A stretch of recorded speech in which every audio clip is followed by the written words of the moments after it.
Good evening, good afternoon, good morning, whatever it is. I'm Uncle Simon. This is Stephen Reid, and we are sneakily making a program that Uncle Pete doesn't really know about. It's exciting and new, so come on board. We're expecting you. So I did that. Fantastic. All righty. So, Stephen, why don't you tell the good people all about our new and exciting monthly program? Well, a new and exciting monthly program. The idea is something new and something old, not something old and something new, because everybody's done that before. Something new and something old. And realistically, I mean, we are the UK. We're not really the connection here. Are we just the UK? I don't know. We are Anyway, from the UK connection. we are. Colon, something new, something old. Yes, that'll do. Let's just call it that and be done with it.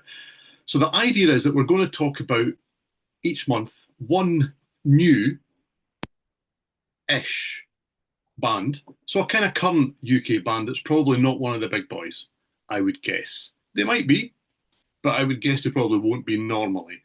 And then the idea is also to look back at an old UK band, one probably no longer with us. But that too might not be the case because it's possible that there are no rules. So it's distinctly possible. We could just make this up every month as we go along, which sounds like a plan. So the two bands that we're going to talk about today are, okay, Florence Black, okay, and we're also going to talk about Spider, not to be confused with the other Spider because they would be the other Spider. They'd be the US band Spider, so we can't do them. Not going to do them. This is the UK band Spider. So the idea is we'll start with something new, which is Florence Black. You may have heard of them, you may not. Okay, so this is a three-piece band from Merthyr Tydfil in Wales. They formed roughly, because they don't seem to know, around 2017. Prior to that, they were a covers band, so they've been together a long time. They have paid their dues. Okay, people in the band are, and I like this because there's no fanning about here. These are not rock and roll names. They don't care. Okay, you've got guitarist and singer Tristan Thomas. You have bassist Jordan Evans, and you have drummer and sometimes singer, kind of growly singer, Perry Davis. Okay, now yes, They are the Welshest names possible. yeah, I mean, I would have put an accent on, but that would be offensive. So But I clearly would never even have considered that. But they do have the kind of names that would really benefit from someone that can do a Welsh accent. That is not me. That is not me. Okay, didn't even try. Let's not go there. So they have released three EPs, which have conveniently been brought together in one package. Okay, which is why it's got a one, two, and a three on it, not in that order. All right, and they have released two full albums. So we have Weight of the World from 2021, and we have Bed of Nails from 2024. Now, they don't have many claims to fame because they are a reasonably new band, but I would suggest that one of their main claims to fame is that they achieved over 6 million streams on Spotify before they had even released an album. So that is Florence Black. That's the Welsh band Florence Black. Go on then, Simon. What do you think of Florence Black? I am a fan of Welsh band Florence Black. Um, you said bring along one album that and one song that you think typifies the band, but I've brought both albums along because mainly because I can. They are from Merthyr Tydfil. I once got carried over into Merthyr Tydfil when I was at university, and ooh, yeah, couldn't turn around quick enough. Yes, yeah, in the sense that but certainly back in the day it was. A relatively foreboding kind of place. I don't know if it is now, but down there in South Wales, decimated by the Tories. But that's not important right now. What I would say about Florence Black is they are an extremely hairy bunch. Oh yeah, yeah, You yeah. know, they really are. They really are a hairy bunch. This is weight of the world, which is an excellent album. You were saying that they had. There you go. You were saying that they had lots of hits on this Spotify thing, which I'm fairly confident you don't have. No, I do, but that's not important right now. No, but in terms of newfangled ways of finding bands, the YouTube algorithm found them for me via the video of Sun and Moon, which I think is one of their better known tunes, and I watched that several hundred times. Went to their web store, bought the vinyl version of the first album, and then I liked it. I loved it, and I didn't really think much of it for a while. And then this guy from Scotland said, "Hey Simon, I've got an idea for a new show," and I've just seen Tremonti and Florence Black were in support. Are you familiar with their work? I said, "I am." And I said, "I've got the first album. It's really good." And you said, and I quote, "The second album is a massive step up." So I listened to it and I went to the web store. And then I got very, very pathetically, sadly excited when I noticed that for just eight of my English pounds, I could get it on cassette. So I did. And it came really quickly. Hey, once you've decided that you like Florence Black, and you should, for all their power trio kind of stylings, then the service was fantastic. It was really good. It came within about 3 or 4 days of me ordering it. So very good. In terms of sound, this technical term, heavy as folk. Very, very, very, very heavy indeed. It's relentless. It's absolutely bludgeoning, isn't it? It's just one. It's just bam, bam, bam, bam. Really good tunes about just bam straight at you all the way through. Very, very little light to go with the shade. Is that right? That's right. There's much more light on this one, and what unusually. I can't believe I'm about to talk about cassettes in 2025. However, the good stuff isn't front loaded, and I like that. Taxman's really good. I can believe that nobody's ever written a song about the Taxman before. It's pulverizingly good, and Look Up though is absolutely sensationally good. I love that song. This is where Mr. Melody turns up, and they take it down a notch, and everything's really good. Warning Sign is utterly fantastic. Very often you say this band, or many bands, the first album's the best because they've had their entire life to come up with it. I would say this is, like you said, Stephen, so correctly, a notch up from the first song. And when you flip it over and start with the second half, a beautiful lover, it's just great. Just a really, really good, solid record. Now, tragically, I've seen them compared to Alice in Chains, and I don't like that because I don't like Alice in Chains. Well, that's an interesting thing, Uncle Simon, because I would suggest that those influences are there. Now, I would also throw in probably a slightly lesser known 90s band from that scene called Paw, Paw, who to me were the more kind of acceptable face of, well, we use the G word. It's not grunge, but they were from that scene. So I can understand why that is thrown about. I think it's thrown about in more case of the thickness of the riffs and sometimes the heaviness of what's going on here. But they're not doom and gloom. They're not that kind of overbearing. I like Alice in Chains, but not that overbearing kind of plod that Alice in Chains can kind of give you. They don't have that about them at all. What I really like about Florence Black, two things. One, they can write a riff. These guys know how to riff, and they are not frightened to tell you. And the second thing is, I don't think they really give a damn what they are. They're a rock band. We're both talking about how heavy they are. It's a rock band. They're not metal, okay? But they could be if they wanted to be. They just kind of choose not to be. They bump against that, and they do have the odd, not growly vocals, harsher vocals. Still sung, still with a melody, but it's kind of aggressive more than it is a growl.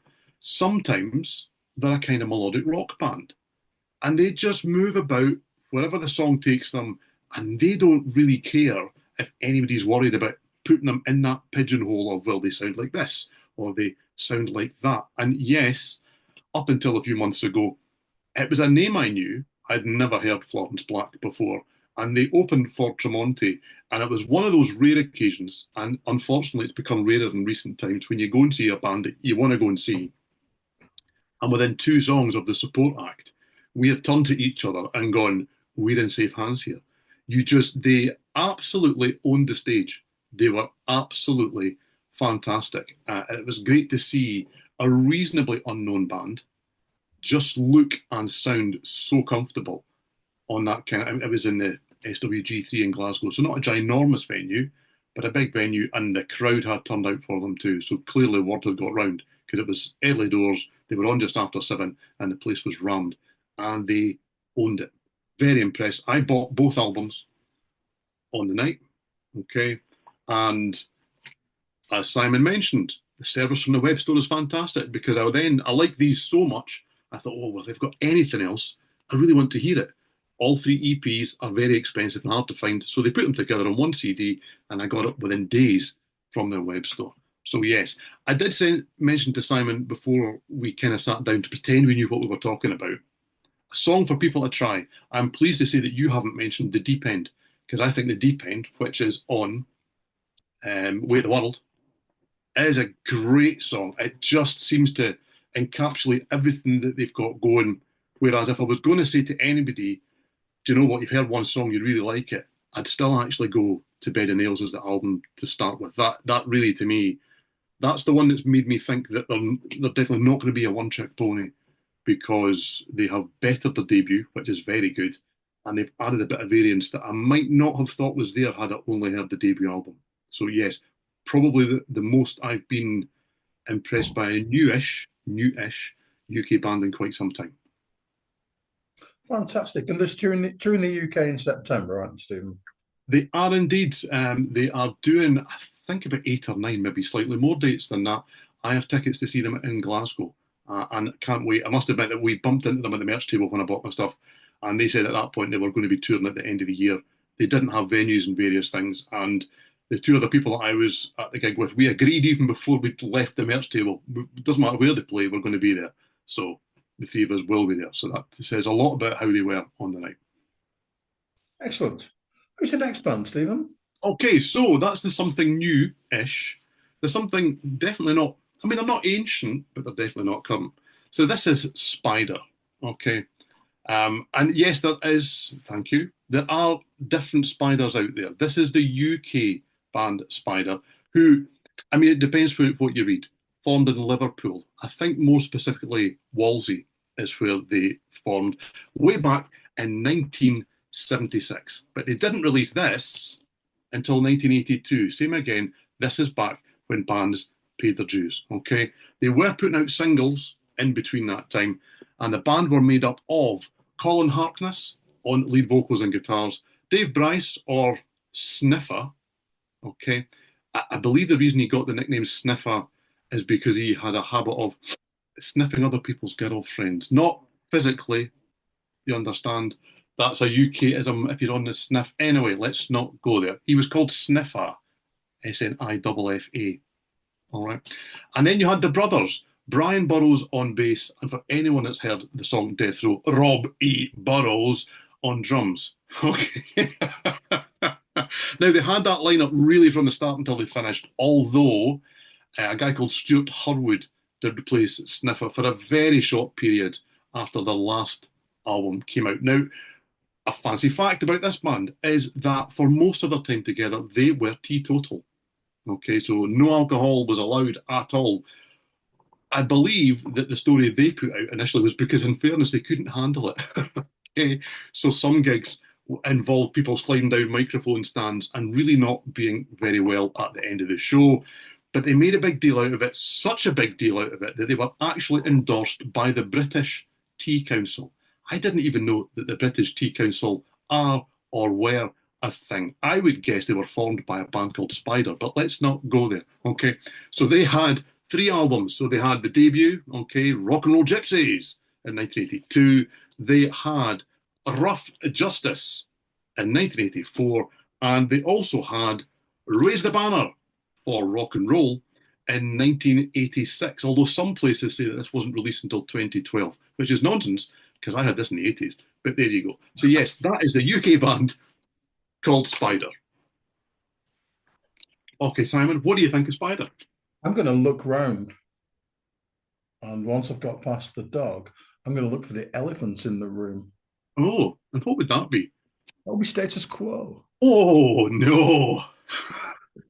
It was possibly suggested that Spider owed teensy, teensy little bit to the quo, didn't they? They did, big boy. They really did. Yes, oh, thank you, big boy. Yes, they did. They're so cool. Like it's just absolutely untrue. You said bring along an album, bring along a song. So I brought along an album. I brought along my copy of Rough Justice. I love this record. I particularly love side one's absolutely astoundingly good. Really, really is. Do you remember when we did the Perfect Signs with Pete a couple of years ago? Yeah, yeah, I know you do. Powerball. That somebody suggested the day before that this side was featured a perfect side, and I brought this along just to prove that I owned it. And never actually thought I'd actually have use for it here on the Sea of Tranquility. It's great. Here we go, rock and roll is that song. It's the most quo-like song from the mid-80s that's possible to be without being shit. You know, it's got a massive Chris Sangarides production. It's just so good. And what go away, listen to it now, kids, and then hear it in your ear for the entire weekend. And try not to go do do do do do, and then end up being the quo, and it's just brilliant. But this is thank you very much. But the morning after the night before is good. Rock and roll gypsies rocking on through the night because that's what rock and roll gypsies do. Martyred parentheses for what I love is equally great, and then there's a ballad at the end, which unlike the Core's ballads of the 80s, not terrible. Really good. Yeah, but like I said, Death Row's brilliant. You know, it was playing heavy metal music, which made me think, did they really play heavy metal music? I think it's just like boogie rock, wasn't it? It's just like good quo. Yeah, big fan of Spider. I'm pleased to be able to talk about them to somebody else who's actually heard of them after so many years. Stephen, your thoughts? Status quo. No, I mean it's impossible to talk about Spider and not mention status quo. There's an interesting journey across the three albums because there's three different labels involved here. Okay.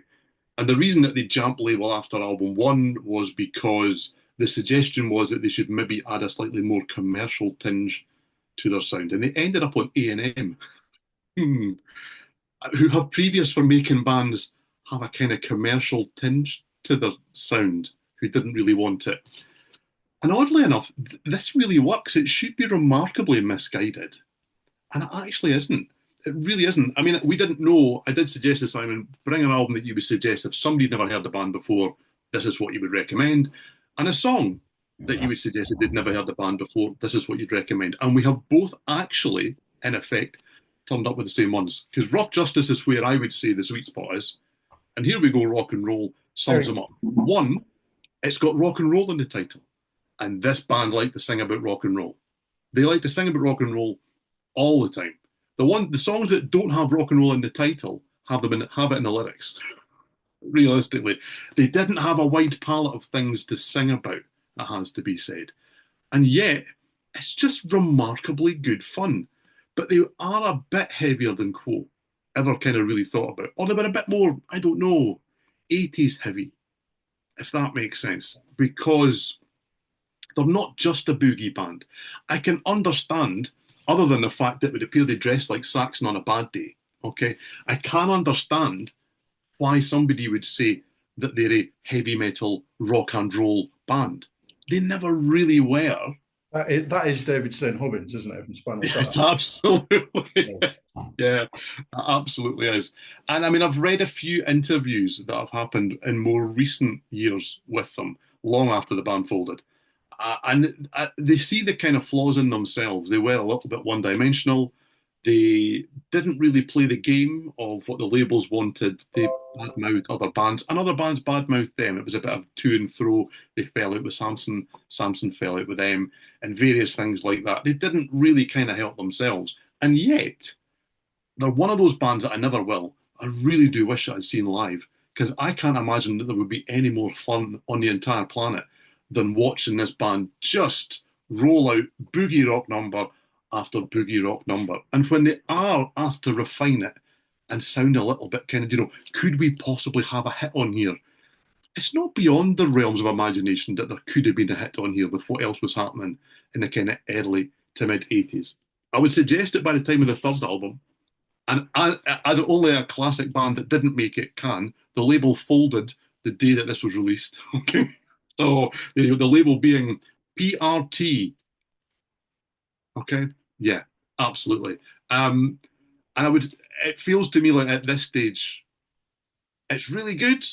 They don't quite know exactly who they are anymore. You can feel it losing a little bit of steam. There's also a standalone single called Breakaway, which is definitely, I mean, it starts as if it's, yes. You're on mute, Simon. You're on mute. I've got that, and it's terrible. It's Well, let's not forget they also did the Amazing Grace medleys as well, didn't they? Where they did instrumental versions of classic rock tunes, including somehow kind of going from Amazing Grace to Freebird to The Boys Are Back in Town. And once you've heard them once, you never, ever need to hear them again. no, no, you don't. They are pretty terrible, it has to be said. I mean, Breakaway reminds me, I think that it was probably turned down for the theme tune to Razzmatazz. It's that kind of, it's all a bit cheesy and it's just not them.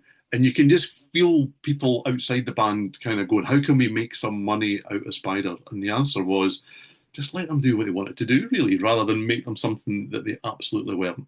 But yeah, a much missed band and a band that I have loved really since I've been into, as Death Row says, heavy metal, rock, and roll. So that is pretty much Spider, I would suggest, in a nutshell. Excellent. Is that pretty much our show?